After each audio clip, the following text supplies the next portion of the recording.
generasi ke generasi berikutnya dalam suatu masyarakat. Nah, jadi tradisi adalah serangkaian nilai norma dan praktik yang diwariskan dari satu generasi ke generasi berikutnya dalam suatu masyarakat. Jadi tradisi itu ibaratnya sesuatu yang diturunkan dari nenek moyang sampai ke kita dan seterusnya sampai ke keturunan kita. Itu namanya tradisi. Di sini tradisi mencakup dalam aspek kehidupan. Contohnya seperti apa? Adat istiadat, budaya, kepercayaan, seni dan bahasa. Itu contoh-contoh tradisi dalam aspek kehidupan yang diturunkan. Kayak seperti desa Jawa. Kamu kan orang Jawa. Otomatis yang diturunkan dari bapak ibu kan bahasa Jawa. Tidak mungkin bahasa Madura, tidak mungkin bahasa Sunda, ya kan, bahasa Batak, Jawa, ya, paham ya? Terus kepercayaan, biasanya itu kalau orang tua agamanya Islam, sebagiannya juga ikut Islam. Atau sebaliknya yang Nasrani, sebagian juga seperti itu. Itu juga ke apa? Tradisi yang diturunkan. Nah di sini semua yang diturunkan tadi mulai kepercayaan, itu nanti mencerminkan identitas. Nah di sini ada tradisi yang memiliki fungsi penting. Apa saja fungsinya?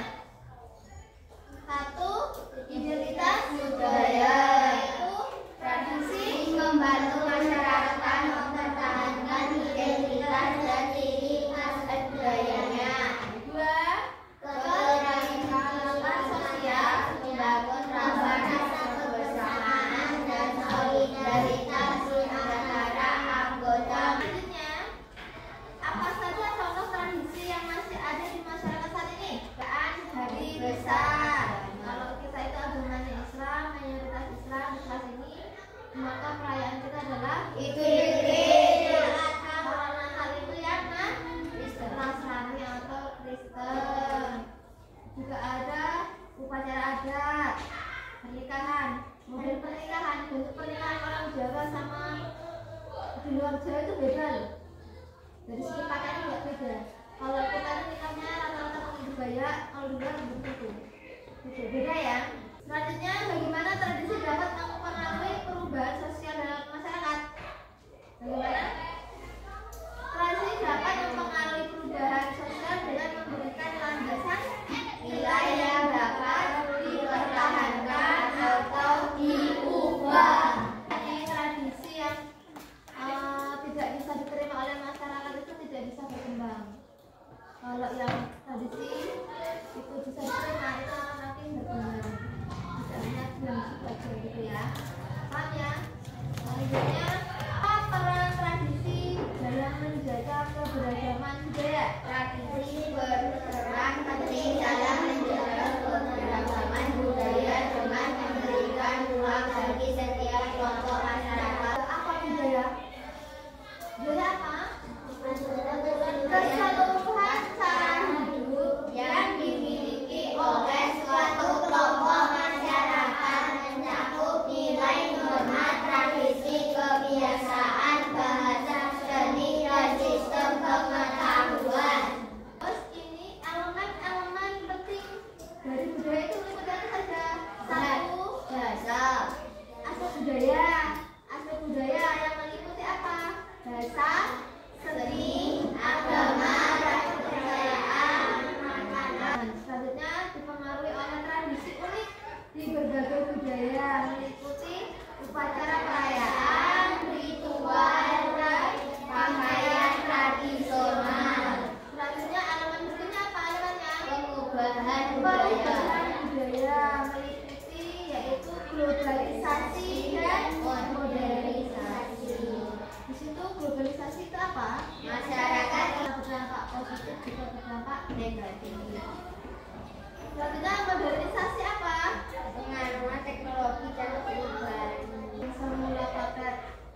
gitu. Oh iya, asik tradisional sekali tuh mama. Selanjutnya kita akan membahas tentang perbedaan tradisi dan budaya. Bukan halaman nih 124 aktivitas 1.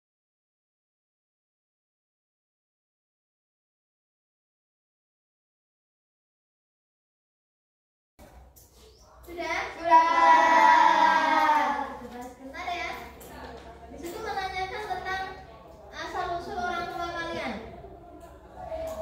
Coba bertanya. Coba rapid. Dari mana kan orang tua kamu rapid? Ayah dan ibumu. Ayah dari mana? Jawa. Ibumu dari Jawa ya. Dari mana orang tua kamu si rapid? Jawa semua. Faktor utama yang menjelaskan mengapa tradisi terbentuk dan dipertahankan. Satu, pertamanya apa? Warisan budaya. Budaya. Kedua, Lingkungan. 9, Perayaan dan berbangsa. 10. Cerita dan legenda. Kita tepuk semangat dulu ya. 1, 2, 3.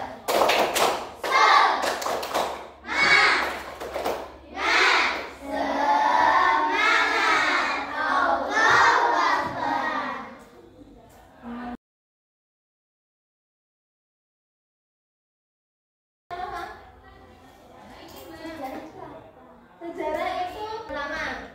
Namanya latihan itu ya, itu namanya yang diukir di dinding dalam candi itu ada patung-patung diukir. Itu namanya latihan, itu menceritakan sampai cerita itu sampai ke kita. Jadi kita tahu dari mana asal mula berdirinya candi, kenapa berdiri di situ gitu. Terus bisa ini mulai runtuh kenapa, karena apa? Unsur kira budaya apa saja? 1, peserta Awal. 2, Seni pertunjukan. dan nanti kan jawabannya jangan pulang. Sebelum pulang, hubungi tanya lagi. Tradisi tadi apa?